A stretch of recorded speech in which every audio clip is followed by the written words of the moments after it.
I want to begin by asking a simple question. By a show of hands, how many in attendance have a PhD? Okay. So, at the conclusion of our time together today, you will all possess a PhD. More on that later. But thank you for participating, but it won't be the last time I asked you to be involved. It is said that handwritten notes are both treasured and saved, and they have a significant impact.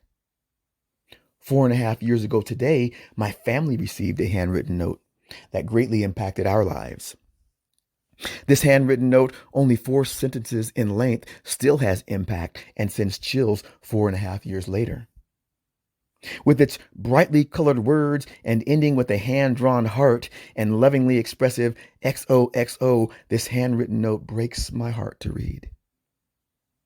As instructed by the author, this handwritten note asks us to smile, remain strong, and continue to be the people the author has grown to admire, look up to, and hope to one day emulate.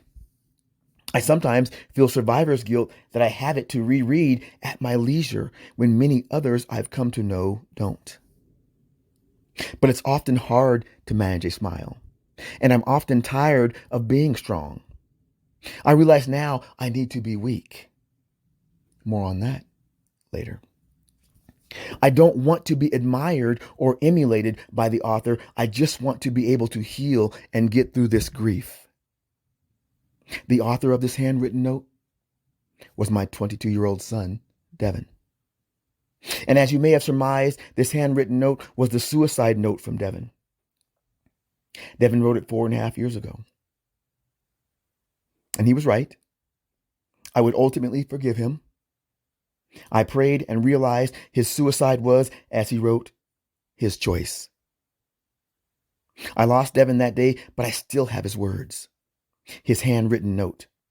It is a letter from his heart that continues to touch mine and helps me heal. This handwritten note, as I alluded to, is treasured, saved, and continues to impact. The handwritten note touches my heart even while breaking it. The handwritten note brings me closer to my son, although he is far away and won't return. This handwritten note matters, and so did Devin. I will never see Devin again, but his words, his handwritten words, are treasured. And they let me know each time I tearfully reread them that I matter to him, even on his final day. This is the power of a simple handwritten note. In my case, a suicide note, but it doesn't have to be your case, and I pray it never is. My prayer and hope is it is simply a handwritten note expressing your emotion, your appreciation, and your care for a loved one. That other care.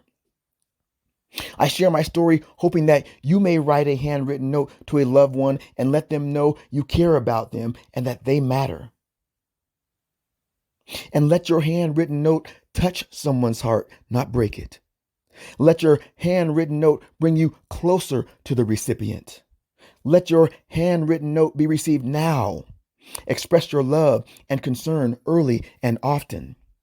Let your handwritten note be a vehicle for more and deeper conversation and connection. They do make a difference.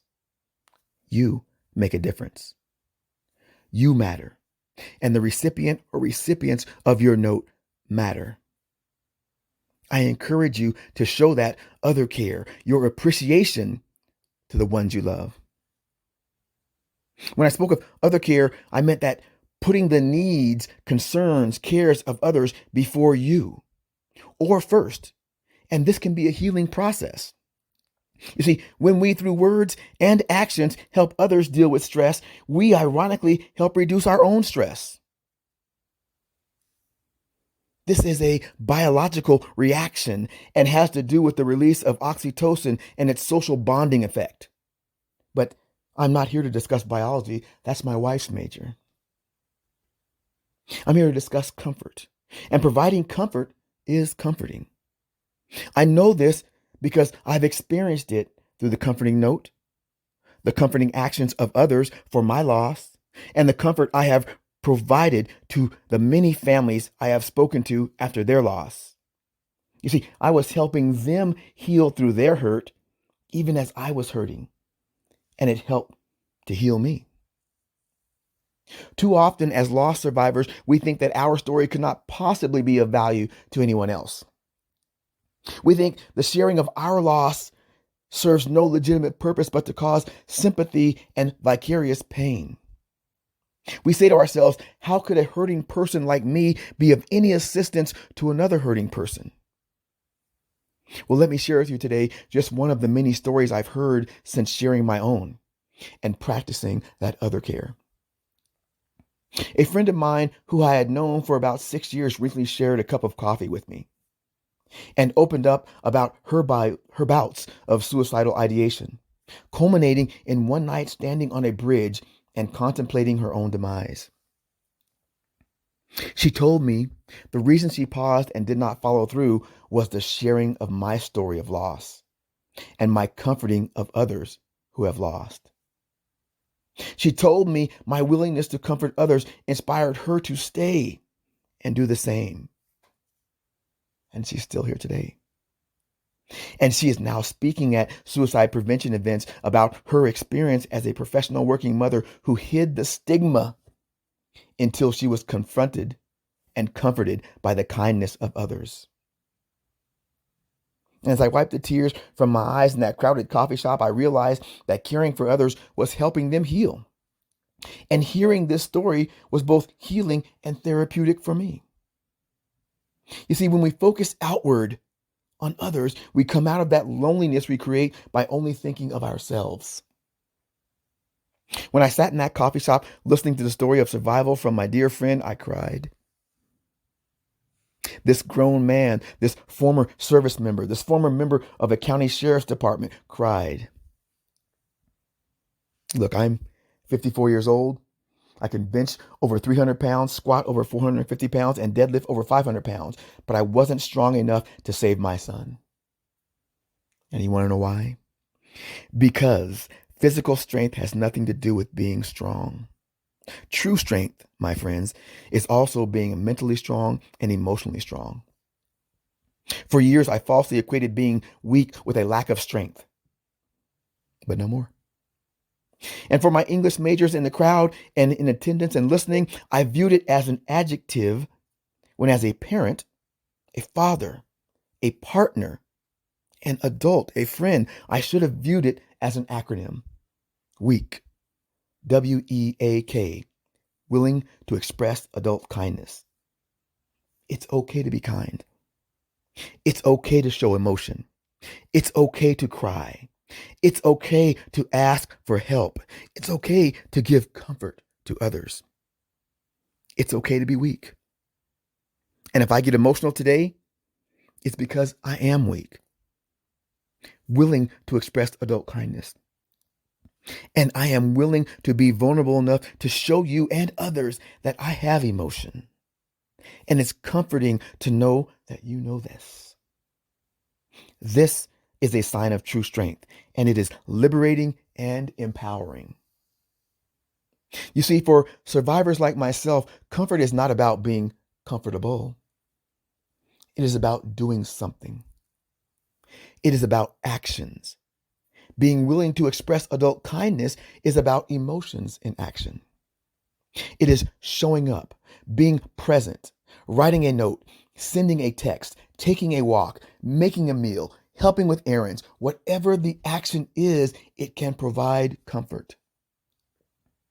We may not always know what to do, but doing something provides the comfort to those that are feeling alone. Not taking action because of a chance of making a misstep or mistake will surely leave comfort to chance. Don't take that chance. Take the step. Comfort is love in action. You know, when I share this portion, I often get that look.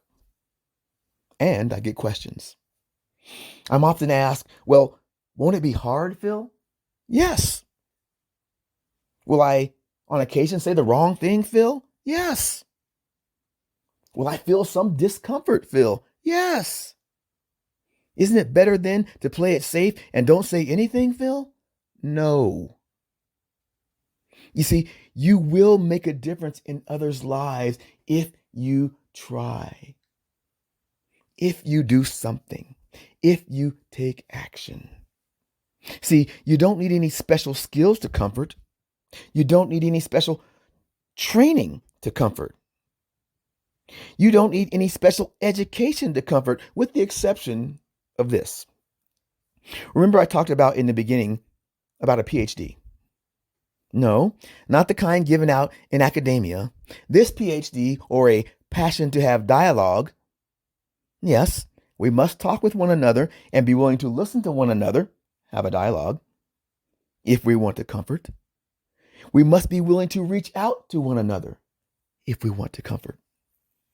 My hope, my friends, is that when you leave this session, you will all possess a PhD and understand how powerful it is when helping others get through a loss.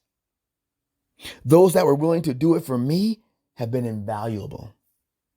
It has been invaluable in both their healing and mine when I've done it for others. So you see, this is not a talk about how strong or amazing I am by sharing my story, but it's about how you can become amazing in your comfort, your empathy, your weakness through this experience today and through the power of a handwritten note.